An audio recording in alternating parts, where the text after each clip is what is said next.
ज्ञानाञ्जनं शलाकया चक्षुमेन तस्मै श्री गुरुवे नमो। श्री चैतन्य मनोभीष्टं स्थापितं येन भूतले स्वयं रूपं कदा महतदामि स्वपदातीतं करं वन्दं श्रीगुरुवर्युत्पत्कमल श्रीगुरुवेन शिववैष्णवाक्षं श्रीरूपं सहजातं सहगणं रघुनाथं दयसञ्जीवनं सार्वे सारभूतं सभी परिजन सहित कृष्ण चैतन्यं देवं श्री राधा कृष्ण प्रदान सहगण ललिता श्री विशाखा सहगण ललिता श्री विशाखा विताक्ष हे कृष्ण करुणा सिंधु दीनबंधु जगतपते गोपेश गोपिकांत राधा कांत नमस्ते तप्तं च गौरांगी राधे वृंदावनेश्वरी विश्वानुसुते देवी प्रणमामि हरि भाक्षाकल्प कृपया सिंधु एव च पतितानां पावनेभ्यो वैष्णवेभ्यो नमो नमः। जय श्री कृष्ण चैतन्य प्रभु नित्यानंद श्री अद्वैत गदाधर शिवासादि गौर भक्त वृंद हरे कृष्णा कृष्ण कृष्ण हरे हरे हरे राम राम राम हरे हरे नमो विष्णुपदाय कृष्ण कृष्णानुभूते श्रीमती भक्ति वेदांत स्वामिनी इति नामिनी नमस्ते सरस्वती देवी गौरवाणी प्रचारिणी निर्वेश शून्यवादी पाचद देश तारिणी।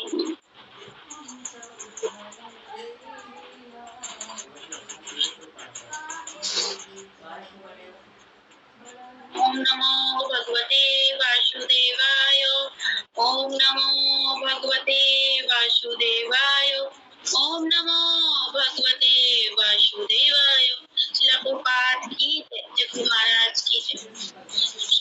भगवत गीता अध्याय रूप गीता का सार अध्याय 2 श्लोक नंबर 23।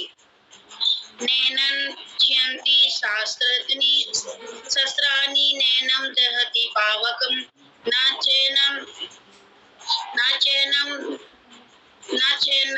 एवं केदलादन्ति आपन्ना शेष्यन्ति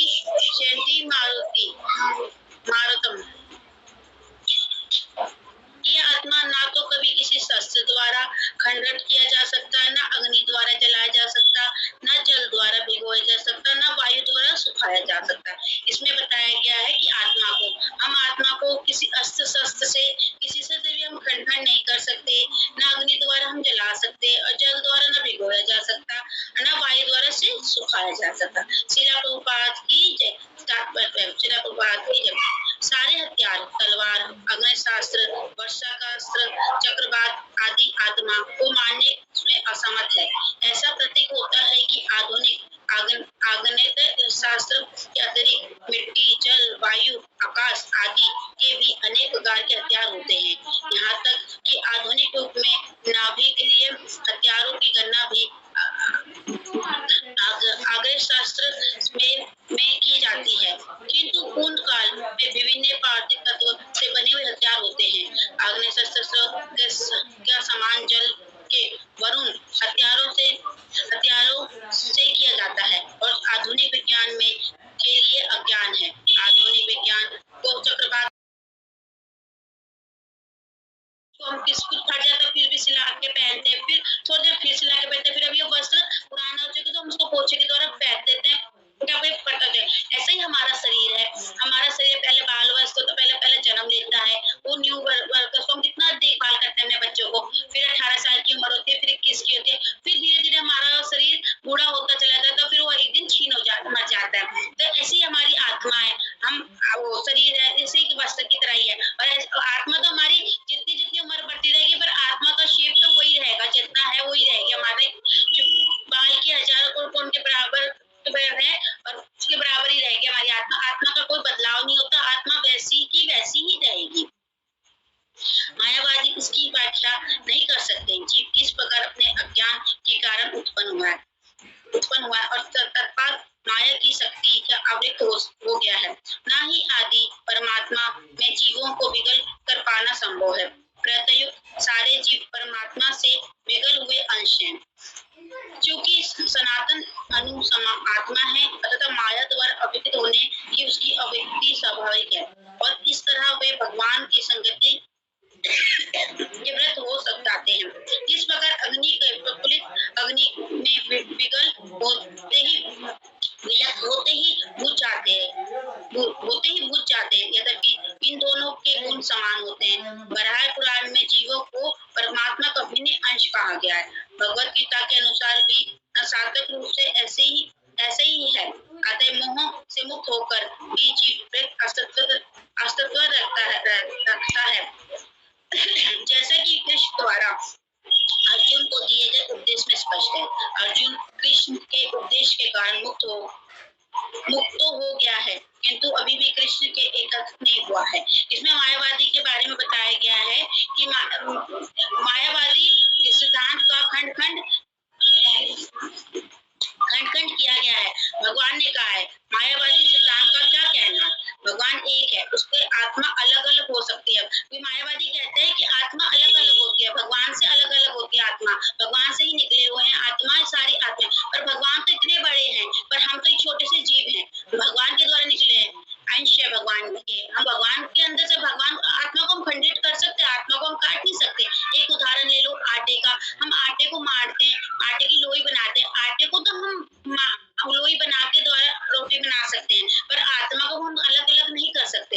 ये मायावादी जो कहते हैं कि हम मरने के बाद भी भगवान में विलीन हो जाते हैं, हम मर के आत्मा भगवान के विलीन कहते हैं, हम भगवान के अंश हैं, हम भगवान के साथ हैं, पर भगवान के अंदर लिव नहीं हो सकते। हमारी इतनी वो नहीं है कि हम भगवान के अंश अनुरूप जीवात्मा है।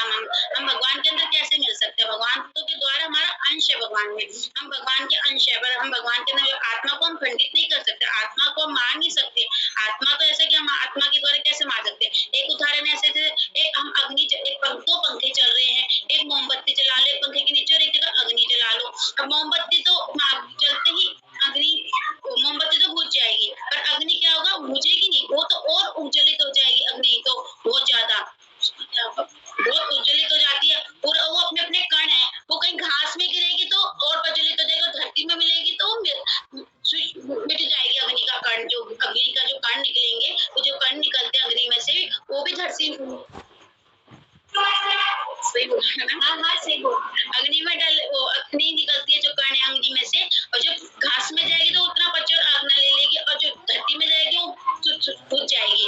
अब वही अग्नि भगवान अर्जुन को समझा रहे हैं कि अपनी ये जो संशय है उसको दूर करो, क्योंकि क्योंकि आप धर्म युद्ध के उसमें चल रहे हो, तो धर्म का वो करो आप। ये जो क्या कहते हैं द्रोणाचार्य है, ये सब रुक हो चुके हैं, तो उनको एक दिन तो जाना ही है इस संसार से, क्योंकि अभी तो दूसरा जन्म होगा, तो इस संसार से लगे जितने योद्धा लड़ रहे हैं, जो सेनापति हैं, जो सेना है जो लड़ रहे हैं, तब उनका जब मरेंगे धर्म का वोध होगा, तभी तो दूसरा जन्म होगा, तभी तो भगवान उनके संसार को दूर कर रहे हैं। ये ऐसे ही आत्मा है, आत्मा ये इंसान शरीर है, मरेगा तो सही। अब जब हमारा जन्म हुआ है तो एक दिन तो मरना ही है, तभी तो दूसरा जन्म मिलेगा, और जैसे कर्म करोगे वैसा ही फल मिलेगा हमारे को।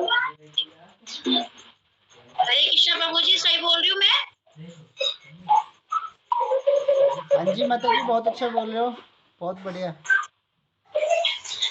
आत्मा है, आत्मा को हम कुछ भी नहीं कर सकते, आत्मा को तो हम न मार सकते। इसमें ये बताया गया इस श्लोक में हमारे को कि हम आत्मा को न मार सकते, न जला सकते, न किसी अग्नि के द्वारा, इतने अस्त्र शस्त्र है, पर हम आत्मा को किसी के द्वारा भी हम खंडित नहीं कर सकते। आत्मा अमर है, अमर रहेगी, और आत्मा ऐसी समुद्र की लहर से भी हमारी आत्मा को कुछ नहीं हो सकता। शरीर है उसको भाग के ले जाएगी, पर आत्मा को नहीं, आत्मा तो भगवान की तरफ जाएगी, आत्मा भगवान उनको दूसरा जन्म देंगे जैसे अपने कर्म करेंगे।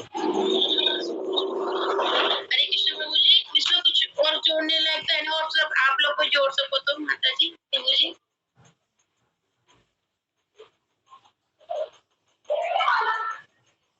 आपने माता जी पूरा बहुत अच्छा प्रयास किया है और बहुत सुंदर इसको एक्सप्लेन किया है, बहुत सुंदर प्रयास है। और इसमें भी बिल्कुल जो लिखा है उसको हम यथारूप भी पढ़ते हैं तो भी इसमें हमें समझ में आए। दूसरा श्लोक भी माता जी ले सकते हैं आप, तब सभी भक्त जोड़ने का प्रयास करेंगे। अचिंत अयम अदाति अयम अलत अशेष एवं चा नित्यम सर्वगत स्थानो अचल अयम सनातन।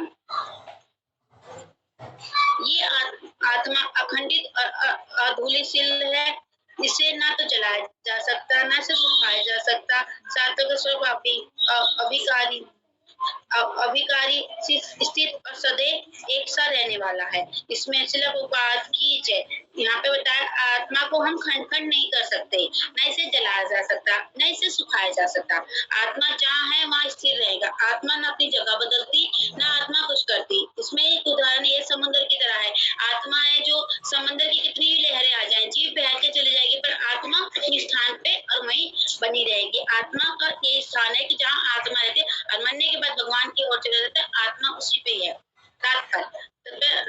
बात की जाए, अणु आत्मा में इतने सारे गुण यदि सिद्ध करते हैं, तो यदि आत्मा गुण आत्मा का अणु अंश है और बिना किसी परिवर्तन के नियंत्रण उसी तरह बना रहता है।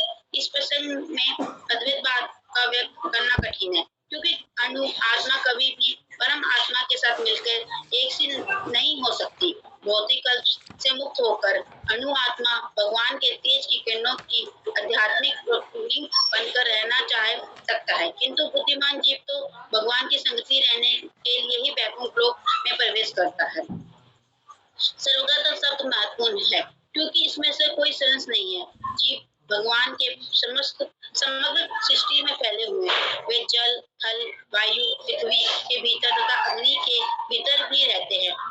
जो ये मानते हैं कि अग्नि स्वाहा हो जाती है, ये वो ठीक नहीं है, क्योंकि यह कहा गया है कि आत्मा तो अग्नि द्वारा जलाया नहीं जा सकता। अतः इसमें संदेह नहीं है कि सूर्य लोक में भी उपयुक्त प्राणी निवास करते हैं। यदि सूर्य लोक निर्जल हो तो सर्व शब्द निरर्थ हो जाता है। अणु आत्मा में इतने सारे गुण यही सिद्ध करती है कि जीवात्मा इतने सारे गुणों से सिद्ध रहती है। आत्मा मनुष्य जो है, हमें सब कुछ का ज्ञान तो होता है, आत्मा है सब कुछ सारे सिद्ध गुण में सिद्ध रहते हैं। आत्मा गुण आत्मा का अनुअंश है। आत्मा गुण जीव आत्माओं का अंश है, बिना किसी परिवर्तन के नियतन उसी तरह बना रहता है। जो शरीर है वैसे ही बना रहता है। आत्मा का कोई बदलाव तो होता ही नहीं है, न बढ़ता है न सुकड़ता है। जो भगवान ने जो शेप बना रखे, भगवान के जो कहते हैं ना, एक बाल के नोक के 10 गुण के हिसाब से है, तो आत्मा ना छोटे से, जैसे हम छोटे बच्चे से लेके हम बड़े वृद्ध अवस्था तक हो जाते हैं। जो 6 गुण बताया, बाल्य अवस्था, उसमें बताया शेप वही रहती है भगवान उसकी आत्मा की शेप कभी नहीं बदल होता है। हमारे हम बदल जाएंगे, पर आत्मा वैसी रहेगी। हम अच्छे हो बुरे हो सब कुछ होगा, पर आत्मा वैसी की वैसी रहेगी। इसके अद्वैतवादों का व्यक्त करना भी कठिन है, क्योंकि अणु आत्मा कभी भी परम आत्मा के साथ मिलकर एक नहीं हो सकती। परमात्मा भगवान, अणु आत्मा जीवात्मा की आत्मा और परमात्मा भगवान के जैसी नहीं हो सकती। हम जो निर्जीव है, हमारी जैसी कोई हो सकती है? भगवान तो वैशाली है, सच्चिदानंद है भगवान, तो हम भगवान जैसे तो नहीं बन सकते, पर भगवान के अंश है, पर हम भगवान के अंश माने जाते हैं। भगवान के भौतिक कल्प से मुक्त होकर अणु आत्मा भगवान तेज की किरणों के आध्यात्मिक पुरुष बनकर रहना चाहते हैं। भौतिक कल्प से मुक्त होकर, मतलब ये बताया कि वो मनुष्य है कि भौतिक कल्प से मुक्त होकर भी भगवान के तेज की किरणों के आध्यात्मिक पुरुष बनकर रहना चाह सकते हैं। भगवान की तरह बनना चाहते हैं। भगवान को जैसे भक्ति करें भगवान की तरह। और मेन है कि हम इसमें क्या है, हरि नाम कीर्तन। आत्मा को हम शुद्ध कैसे करते हैं? आत्मा को हम शुद्ध हरि नाम कीर्तन के द्वारा कर सकते हैं। हम जितना हरि नाम कीर्तन करेंगे उतना ही हमारी आत्मा शुद्ध हो जाएगी। इसी बुद्धिमान जीव को भगवान की संगति करने हेतु वैकुंठ लोक में प्रवेश कर सकते हैं। इसमें ये बताया है कि हम जितनी हरि नाम कीर्तन करेंगे और भगवान के संग रहेंगे, तो हम वैकुंठ लोक को भी प्रवेश कर सकते हैं। हम जितने हम शुद्ध होंगे, जैसे बड़े बड़े आचार्य हैं, जैसे पीला प्रभुपाद, उन्हें भगवान का दर्शन हुआ था। देखो भगवान ने जब उन्हें चुना था, तो जहाज में उनको अटैक पड़ा था, तो भगवान ने अपना आप उनको दर्शन देके कहा, मैंने आपको चुना। भगवान को हरिनाम भगवान को वो कितने हो गए थे कि मैं कैसे होगा। भगवान पर उन्हें शक्ति दी। भगवान ने इतनी शक्ति दी ना, जो भारत देश में जाकर भी हरि नाम कीर्तन का वो करा भगवान ने, प्रभुपाद जी ने, तो उन्हें इतनी शक्ति दी। तो उन्हें अटैक पड़ा तो भगवान के दर्शन हुए। जिससे जो भव्य आचार्य होते हैं, जो इतनी भक्ति में इतने लीन हो जाते हैं, तो उनको भगवान के दर्शन भी होते हैं और वो वैकुंठ लोक में भी प्रवेश करते हैं। भगवान में इसमें ये बताया कि आत्मा जिसकी शुद्ध हो जाती है, इतनी शुद्ध हो जाती है कि भक्ति की ओर से इतनी भक्ति करते हैं कि इतनी भक्ति करने से शुद्ध हो जाने के कारण वो वैकुंठ लोक में भी प्रवेश करते हैं, भगवान के पार्षद बन जाते हैं, जो इतने शुद्ध हो जाते हैं। सबका मतलब क्या होता है? सबका मतलब सबको सब महत्वपूर्ण है, क्योंकि हर जगह फैले हुए, हर इसमें भगवान का अंश, जिसमें शब्द का अंदर सब जगह फैले हुए भगवान का, जैसे हर जगह भगवान का अंश फैला हुआ होता है, क्योंकि इसमें कोई हर चीज में, जल में, वायु में, पेड़ पौधों में, जो भी वहाँ फैला हुआ सृष्टि में, सारा सृष्टि कण कण में भगवान फैले हुए हैं, जैसे जल में, थल में, वायु में, पृथ्वी में, अग्नि में, भीतर में रहते हैं भगवान, हर जगह है। हमारे आत्मा के अंदर भी भगवान है, हर एक चींटी के अंदर भी है, एक हर जगह भगवान स्थापित हुआ है, हर कण कण में भगवान है। जो ये मानते हैं कि अग्नि स्वाहा कर सकते हैं, हाँ अग्नि स्वाहा कर सकती है, पर वो ठीक नहीं है, क्योंकि कहा गया है कि आत्मा अग्नि द्वारा, ऐसे तो अग्नि सब चीज को जला के कर सकते हैं, सब कुछ को जला सकते हैं, स्वाहा कर सकती है, पर ये ठीक भी नहीं है। आत्मा को तो अग्नि जला नहीं सकती, क्योंकि आत्मा शुद्ध है, एक स्वच्छ आत्मा है, उसको तो हम जला नहीं सकते। आत्मा को इसमें ये बताया गया है कि हर चीज को तो जला सकती है अग्नि, कोई भी चीज हो अग्नि को, हम अपना एक उंगली भी आप अग्नि के आगे रखेंगे तो हमारी उंगली जल के हमें कितने दर्द होगा, उंगली जल जाती है, 84 गैस पे कुछ बनाते हुए कितना दर्द होता है, पर आत्मा है, आत्मा को अग्नि जला नहीं सकती। इसमें संदेह नहीं है कि सूर्य लोक में भी प्रयुक्त नारी निवास करते हैं, इसमें संदेह नहीं है कि सूर्य लोक में भी लोग निवास करते हैं, सूर्य लोक भी जाते हैं, जैसे ब्रह्म लोक, सूर्य लोक, ब्राह्मण, हर लोक में लोग फैले हुए हैं, पर हर जगह है। यदि सूर्य लोक निर्जल होता तो शब्द निरत हो सकता है। यदि सूर्य लोक में निर्जन मतलब सूर्य लोक में भी लोग रहते हैं ना, सूर्य लोक में भी लोग निवास करते हैं, पर भगवान वहाँ पे भी है, हर जगह भगवान को, सूर्य में कितनी गर्मी है, कितना ताप, उसमें भी लोग वहाँ रहते हैं, और भगवान भी हर जगह रहते हैं, ब्रह्मलोक, स्वर्लोक, हर जगह भगवान रहते हैं। हरे कृष्ण प्रभु जी, मुझे इतना ही समझ में आया, और कुछ आप लोग ऐड कर सकते तो।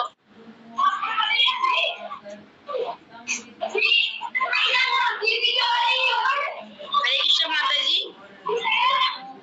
हरे कृष्ण माता जी। माता जी इतना सुंदर माता जी आपने बताया, धन्यवाद माता जी। बहुत इतना कटक तरीके से माता जी आपने बताया, आपने समझाने का पूरा प्रयास किया माता जी, इसके लिए बहुत बहुत धन्यवाद माता जी। प्रयास नहीं माता जी, आपने समझाया अपने तरीके से, है ना, कितना अच्छा सरल भाषा में समझाया आपने। थैंक यू सो मच माता जी। तो आप सभी भक्तों में से जो है, आप इसमें अगर कोई जोड़ना चाहे तो जोड़ सकते हैं। प्रभु जी आप पहले कुछ जोड़िए। हरे कृष्ण माता जी। सबसे पहले तो थैंक यू सो मच पूजा माता जी का, बहुत सुंदर क्लास रहा है, और माता जी ने दोनों श्लोक मतलब बहुत सुंदर इसका उच्चारण किया, बहुत सुंदर इसका तात्पर्य, और अपनी पूरी बुद्धि से इसको समझाने का प्रयत्न किया। 100% प्रयास है। थैंक यू सो मच माता जी, बहुत सुंदर प्रयास है। आशा करते हैं कि और सुंदर इसका प्रयास होता रहेगा। प्रयास नहीं कह सकते इसको, बहुत सुंदर आपने बताया है। ठीक है माता जी। थैंक यू, जितना समझ आया मैं उतना ही बोल पाई। नहीं माता जी, बहुत समझ में आया, बिल्कुल प्रभुपाद के शब्द यथारूप हैं, बिल्कुल समझ में आया, अच्छी तरह समझ में आया। अब पूजा माता जी से ही एक प्रश्न है। माता जी आप बताइए कि आपकी असली पहचान क्या है? आपकी असली पहचान क्या है? मुझे तो अपनी असली पहचान ये होगी भक्ति की ओर अग्रसर होने के लिए। माता जी प्रभु जी, मेरी तो असली पहचान यही होगी, मैं भगवान की ओर अग्रसर क्या होती हूँ। आप 150 क्या मुझे यही सबसे मेन होगी, मेरी पहचान ये अच्छी होगी। मैं पहले मैं डरती थी पता नहीं क्या होगा, क्या शुरू करते हैं, पर अब मुझे इतनी खुशी होती है, मुझे बहुत अच्छा लगता है। मेरे को एक क्लास भी मिस करना अच्छा नहीं लगता, मुझे बहुत अच्छा लगता है उसमें आना, मतलब जाना, सेवा करनी, भक्ति की ओर अग्रसर होना मुझे बहुत अच्छी लगती है। माता जी मेरा प्रश्न ये है कि आपकी पहचान क्या है? आपकी पहचान क्या है कि आप 100 साल पहले 100 साल पहले भी पूजा माता जी हैं, या 100 साल बाद भी पूजा माता जी रहेंगी? मुझे 100 साल की उम्र चाहिए नहीं, मेरी पहचान तो ये होनी चाहिए कि मैं तो भगवान में अग्रसर हो जाऊं, बस भगवान की भक्ति करूं, मेरी पहचान यही होनी चाहिए, बस मैं भगवान में। आप मेरा प्रश्न नहीं समझ रहे। क्या आप 100 साल पहले भी पूजा माता थी, या 100 साल बाद भी पूजा माता जी रहेंगी? पहले भी आप यही थे और आगे भी यही रहोगे क्या? अनई पहचान क्या है? आप असली पहचान क्या है? अब पहले का तो मुझे पता नहीं, आत्मा थी। जी माता जी, आत्मा ये किसका जन्म लिया है, जो क्या थी ये नहीं मालूम, पर भगवान ने मुझे भक्ति की ओर अग्रसर, आत्मा के दूसरा आत्मा जन्म मिला, मुझे भक्ति की ओर अग्रसर मिला, मुझे दूसरा जी माता जी, जन्म मेरा मिला। प्रश्न अब आप समझे हो कि आप क्या है कि एक आत्मा हो। हाँ। ठीक है, तो सभी भगवान के जो जितने भी जीव हैं वो क्या है, भगवान के एक आत्मा स्वरूप में है। तो हमारी असली पहचान क्या है कि हम आत्मा है ना। और यहाँ पर भी बताया है कि आत्मा क्या है, अजर अमर है, उसको खंड खंड नहीं किया जा सकता है, अग्नि से जलाया नहीं जा सकता है, जल से भिगोया नहीं जा सकता है, सुखाया नहीं जा सकता है ना, घुलनशील नहीं है, जलाया नहीं जा सकता है ना। कितना सुंदर यहाँ पे दोनों श्लोकों में मिला के बताया। तो कोई कहता है कि मैं है ना योगेश हूँ, मैं पूजा हूँ, मैं सीता हूँ, मैं गीता हूँ, मैं डॉक्टर हूँ, मैं टीचर हूँ, मैं बिजनेसमैन हूँ। तो पहले उनसे यही पूछना चाहिए, क्या आप 100 साल पहले भी बिजनेसमैन थे, 100 साल बाद भी बिजनेसमैन होंगे? अर्थात नहीं होंगे। तो ये जो हमारी जो पहचान है इस शरीर के साथ, ये पहचान जो है वो टेम्परेरी पहचान है। वास्तविक पहचान हमें अपनी आत्मा की पहचान है।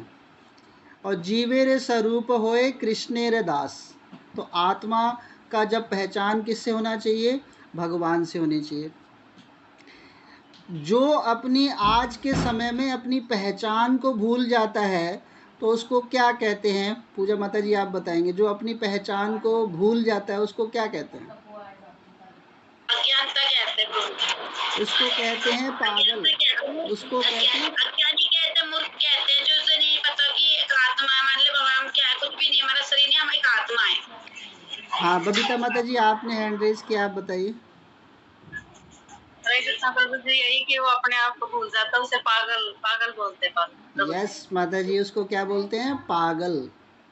अगर हम थोड़ी देर के लिए पहचान भूल जाए, सपोज दैट कि मैं हूँ जेंट्स और मैं अपनी पहचान भूल गया कि मैं जेंट्स हूँ, और मैं गलती से लेडीज़ टॉयलेट में घुस जाऊँ तो मैं पिटूंगा कि नहीं पिटूंगा? तो अगर हम थोड़ी देर के लिए भी पहचान को अगर भूल रहे हैं तो हमारी हालत क्या हो जाएगी। लेकिन हम परमानेंट पहचान कब से भूले हुए हैं, इसीलिए तो यहाँ पर आए हुए हैं। तो हम अपनी पहचान को सबसे पहले जगाएं, नहीं तो हमें कहाँ जाना चाहिए? आगरा के पागल खाने में जाना चाहिए। क्योंकि सारे पागल खाने में कौन होते हैं? पागल खाने में जो पागल होते हैं वो क्या करते हैं, बोले ये सफ़ेद कोट वाला जो हमारे यहाँ पर है पागल खाने, सारे पागल कहते हैं कि जो सफ़ेद कोट वाले डॉक्टर होते हैं उसको वो सारे पागल क्या कहते हैं? ये पागल आ गया। डॉक्टर को भी वो पागल क्या कहते हैं? पागल।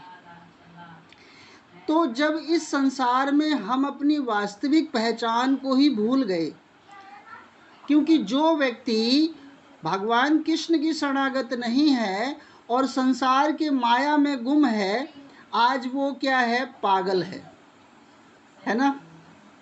अभी आप भक्तों के बीच में तो मैं कह सकता हूँ, बाहर नहीं कह सकता। तो ये क्या है कि हमें अपनी असली पहचान के लिए प्रयास करना चाहिए। हु आई एम, पहले क्वेश्चन ही होना चाहिए, हु आई एम, मैं कौन हूँ, है ना। तो ये जो पहचान है ये वास्तविक पहचान है। अब यहाँ पर जब आत्मा शरीर से निकल जाती है, जब आत्मा शरीर से निकल जाती है तो हम क्या करते हैं? अभी हमारे साथ कितने सुंदर रिश्ते हैं, है ना, अपने परिवार से, पति पत्नी से, बच्चों से, माँ बाप से, कितने प्रेम भरे रिश्ते हैं। तो ये रिश्ते किसके धरातल पर हैं? पूजा माता जी।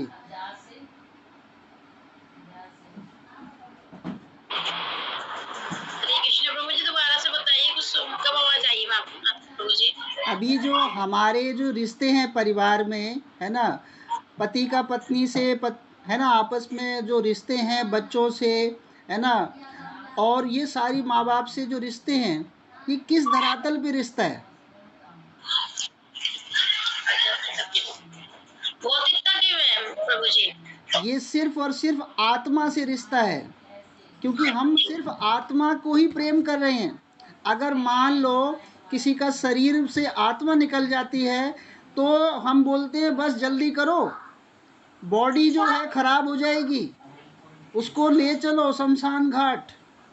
और उसके बाद क्या होता है कि हम जैसे ही आत्मा निकल जाती है तो फिर हम उस बॉडी को छूते भी हैं तो हमें स्नान करना पड़ता है। तो इस तरह के जो धरातल, इस तरह के जो बंधन हैं, हम वास्तव में प्रेम किससे कर रहे थे? आपस में हम दोनों सभी परिवार में एक दूसरे से क्यों प्रेम कर रहे हैं? क्योंकि भगवान करवा रहे हैं, आत्मा स्वरूप में भगवान प्रेम करवा रहे हैं।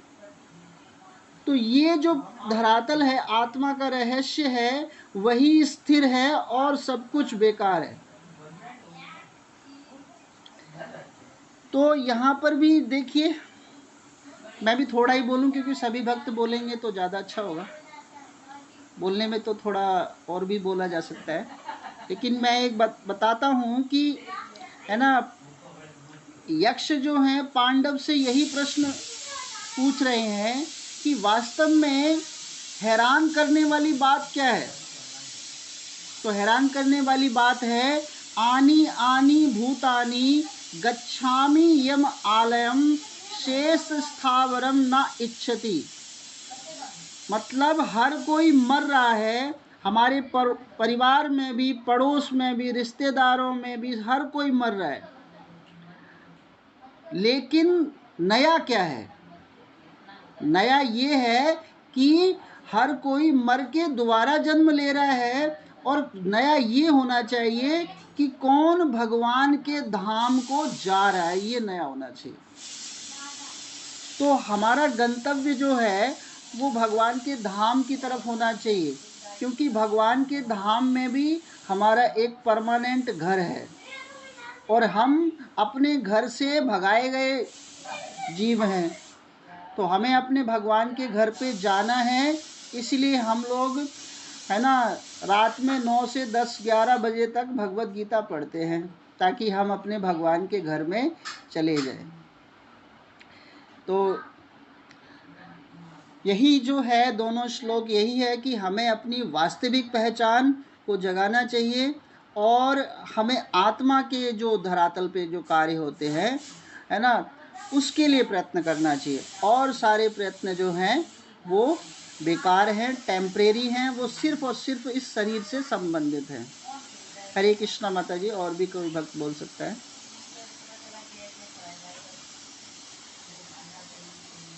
हरे कृष्णा प्रभु जी, बहुत बहुत धन्यवाद प्रभु जी। इतना सुंदर आप बताते हो प्रभु जी हर एक चीज को, और आप एक क्वेश्चन जैसे पूछते हैं ना प्रभु जी, आप कैसे तो निबद्ध करें प्रभु जी, ऐसे ही शब्द रह जाते कि प्रभु जी क्वेश्चन का क्या आंसर दे, और इतने सुंदर से आप क्वेश्चन पूछते हो प्रभु जी, इससे हमें भी कुछ नॉलेज प्राप्त होती है प्रभु जी। बहुत बहुत धन्यवाद प्रभु जी, इतना सुंदर से बताने के लिए, इतना सुंदर एक्सप्लेन करने के लिए। सॉरी माता जी, मैंने पूजा माता जी को परेशान किया।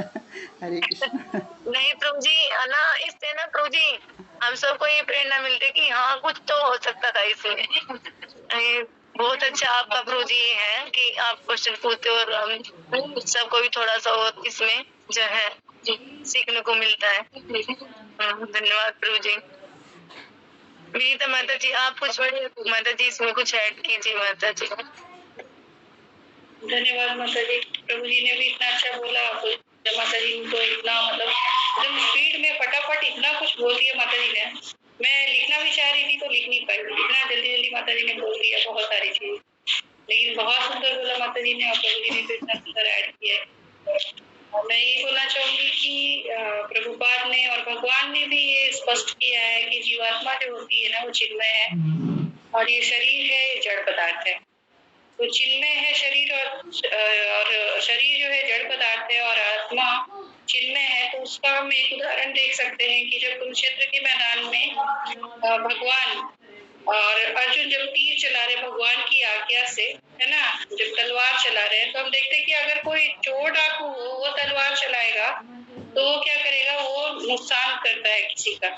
लेकिन जब अर्जुन जैसा भक्त तलवार चलाए, तीर चलाए, तो क्या करेगा, सीधा से ऑपरेशन करेगा और बीमारी का इलाज करेगा, क्योंकि भगवान की आज्ञा से वो तीर चला रहा है या तलवार चला रहा है ना। तो वो युद्ध जब हो रहा था, उस टाइम जो तीर और तलवार से लोगों को काटा जा रहा था ना, तो एक्चुअल में वो रियल ऑपरेशन हो रहा था, जो कि भवबंधन से मुक्त करने के लिए था। आप सोच सकते हैं, कल्पना करें कि भगवान के सामने, भगवान वहां पे स्थित हो और लोग शरीर छोड़ रहे हैं ना, भले ही वो सैनिक हो, बड़े योद्धा हो, जब वो शरीर छोड़ रहे हैं तो उनकी तो मुक्ति बिल्कुल निश्चित थी, है ना। और ऐसे ही यहाँ पे जैसे श्लोक में बताया गया है कि जीवात्मा को ना तो अग्नि जला सकती है, ना जल गला सकता है, ना हवा सुखा सकती है।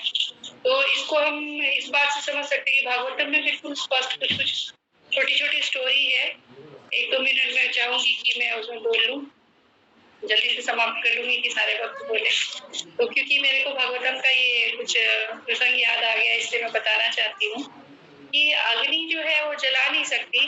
तो एक भागवतम में है, स्कंद मेरे को बिल्कुल याद नहीं आ रहा है, उसमें है कि पृथु महाराज हैं, जब जंगल में वो तपस्या कर रहे हैं और अपना शरीर त्याग देते हैं, उनकी पत्नी जो है बहुत घायल हो जाती है, अच्छी है उनका नाम, है ना।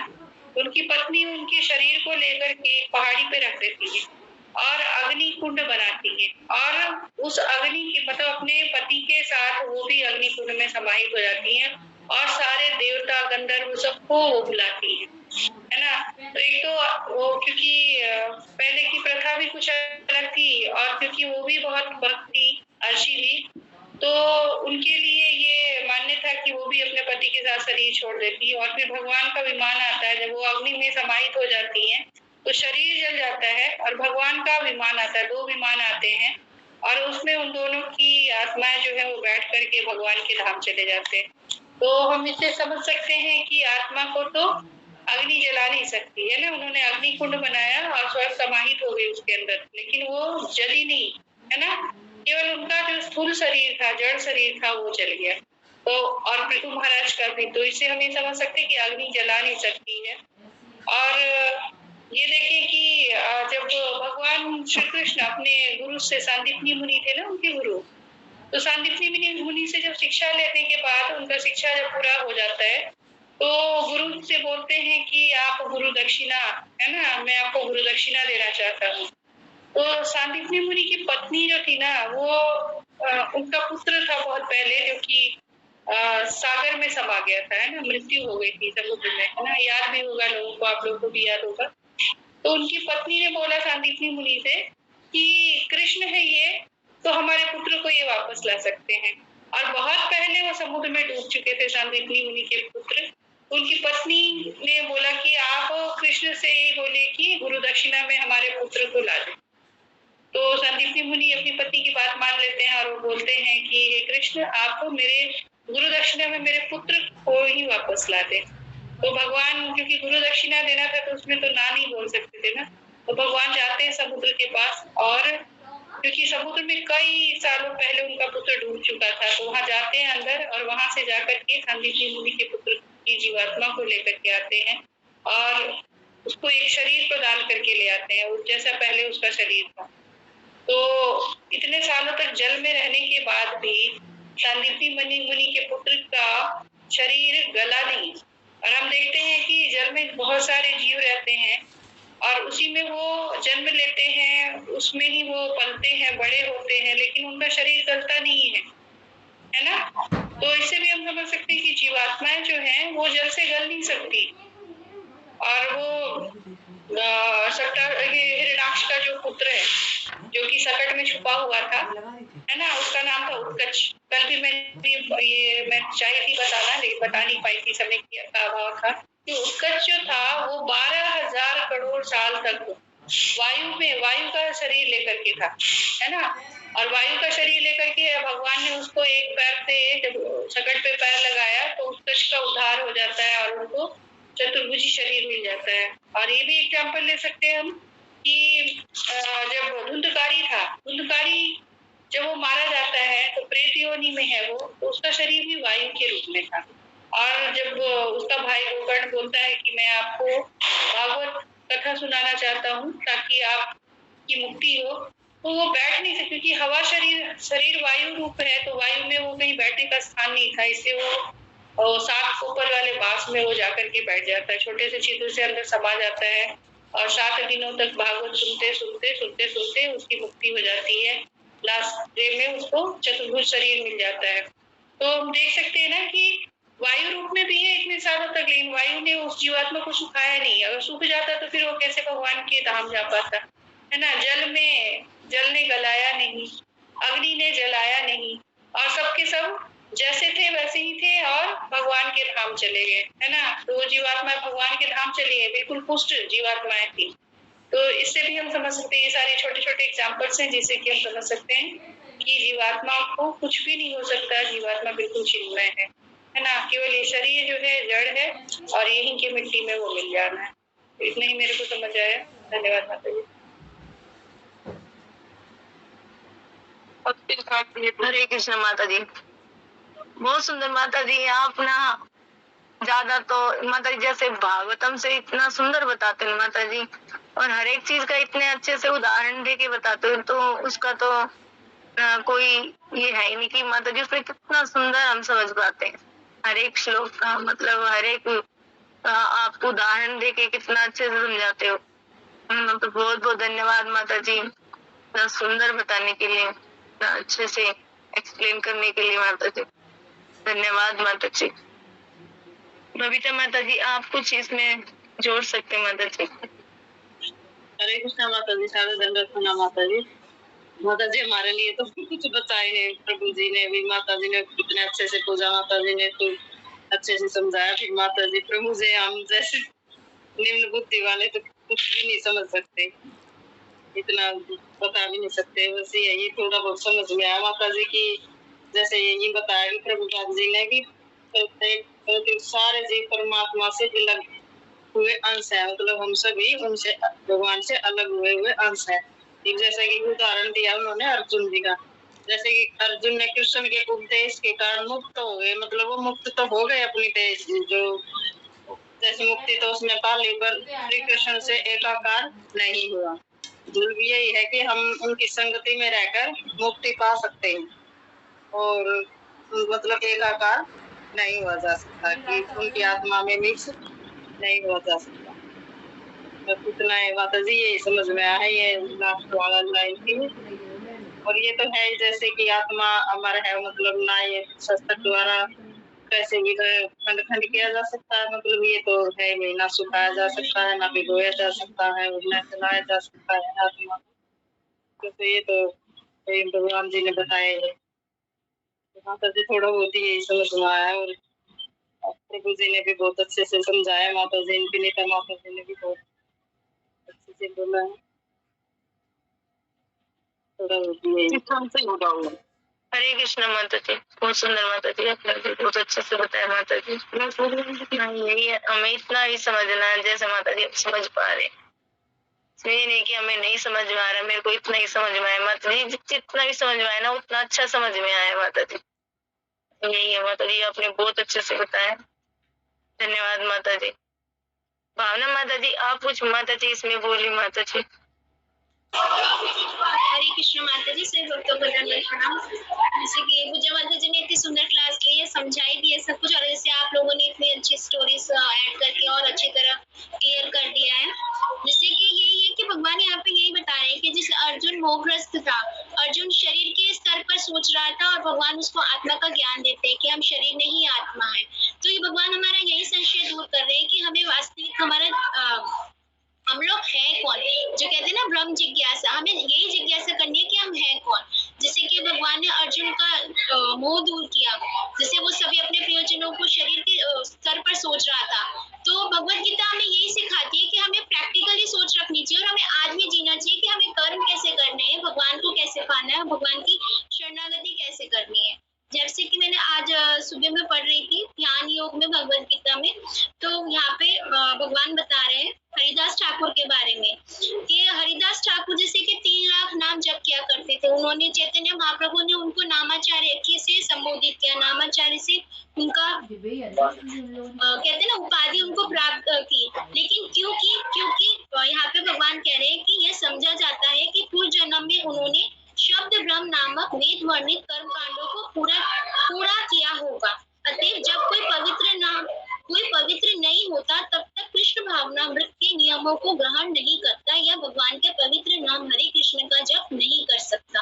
तो यहाँ पे मतलब इस श्लोका में भगवान हमें यही कह रहे हैं कि अगर आज हम हरि नाम कर रहे हैं, सॉरी मैं थोड़ा टॉपिक से अलग हो रही हूँ, कि अगर हम आज हरि नाम कर रहे हैं तो कहीं ना कहीं हमने पिछले जन्म में थोड़ा बहुत तो भक्ति की होगी जो हमें इस जन्म में हरि नाम लिया है। और ये तो हम देखते भी हैं कि हम किसी को जैसे बोलते हैं कि हरे कृष्णा बोलो या हरि नाम कीर्तन करो, तो बोलते थे भाई मेरे बस की तो माला नहीं है, मुझसे तो हरि नाम नहीं लिया जाता, तुम पता नहीं कैसे ले लेते हो, घंटे घंटों मेरे से तो नहीं बैठा जाता, और तुम्हारे हाथ नहीं दर्द होते क्या।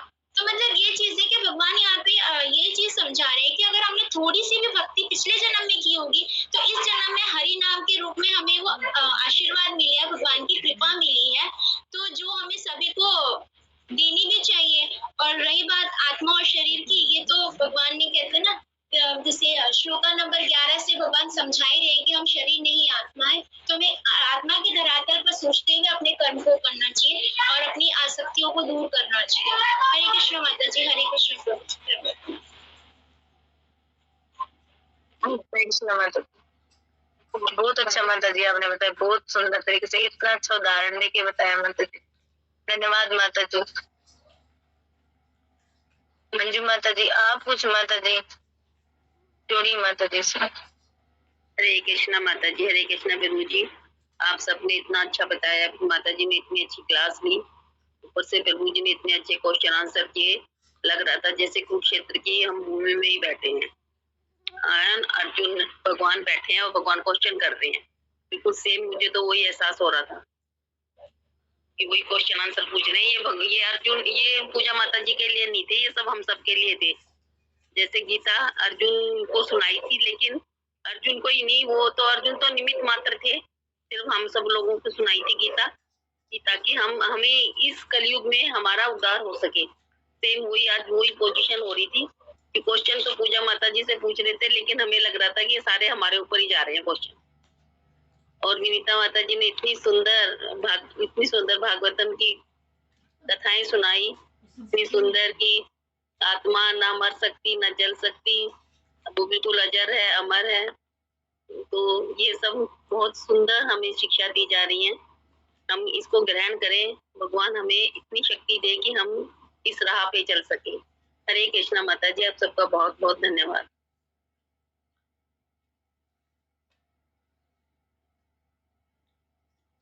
हरे कृष्ण माता जी, और इसको ब्लाउज करिए।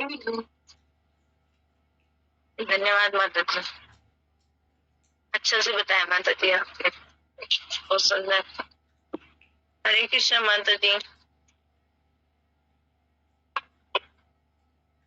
माता जी राधा देवी माता जी, क्या अभी आप ज्वाइन हुए क्या माता जी? हरे कृष्णा माता जी, धन्यवाद प्रणाम माता जी। माता जी मैं कहीं जा रखी थी, अभी आई तो। माता जी आप कुछ बोलेंगे माता जी श्लोक के ऊपर? मैं ना श्लोक खोल कर देखी माता जी, और ना मैं माता जी का लेक्चर सुनी, लेकिन धन्यवाद माता जी को देंगी कि बहुत सुंदर लेक्चर हुआ होगा माता जी का, क्योंकि पिछले भी लेक्चर अच्छा ही हुआ था और अभी भी अच्छा ही हुआ होगा। तो माता जी का बहुत ही बहुत धन्यवाद, पूजा माता जी का, और सभी भक्तों का भी धन्यवाद करना, सभी भक्तों का भी धन्यवाद। हरे कृष्णा। विक्रम प्रभु जी, क्या आप कुछ प्रभु जी इसमें जोड़ेंगे क्या? हरे कृष्णा। हरे कृष्णा माता जी, धन्यवाद प्रणाम, सभी भक्तों को धन्यवाद प्रणाम। माता जी मैं तो इतना पढ़ा नहीं हूँ, काफी भक्तों ने बहुत अच्छा जोड़ा, प्रभु जी ने जोड़ा, माता जी ने बहुत अच्छी क्लास आज ली है। प्रभु जी ने और भी ज्यादा क्लास ली है, कंफ्यूज कर करके काफी। और माता जी बस जैसे प्रभु जी ने बोला कि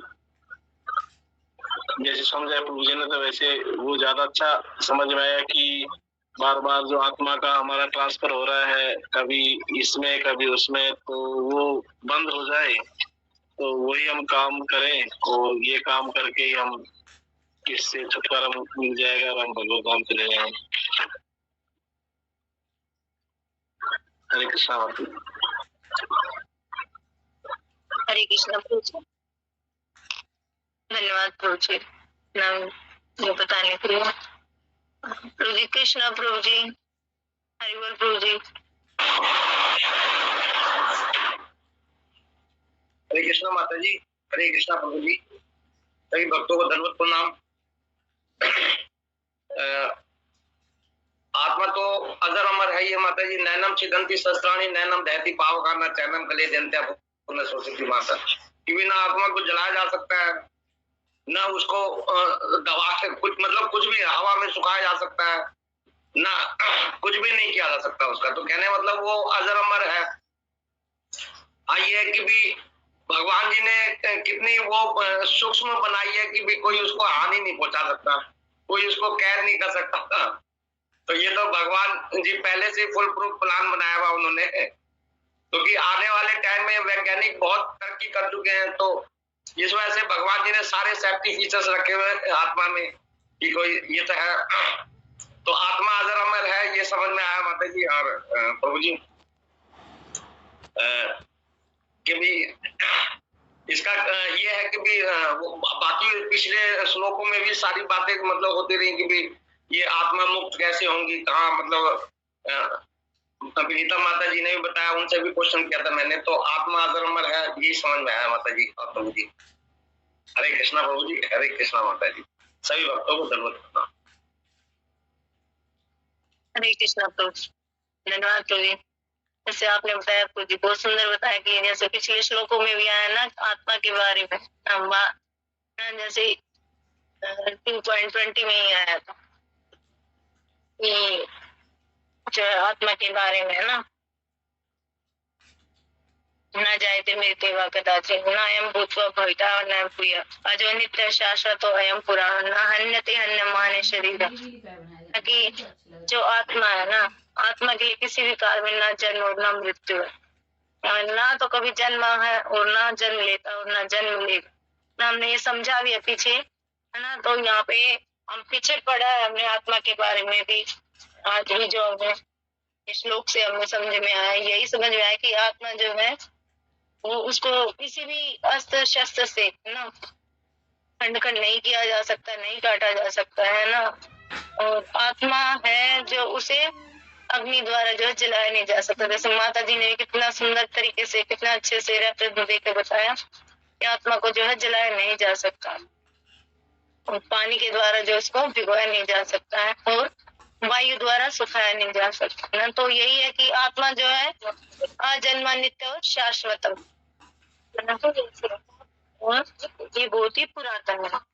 तो यही थोड़ा सा यही हमें यही समझ में आया कि आत्मा जो है वो नित्य और शाश्वत है। तो धन्यवाद प्रभु जी आपका और सभी।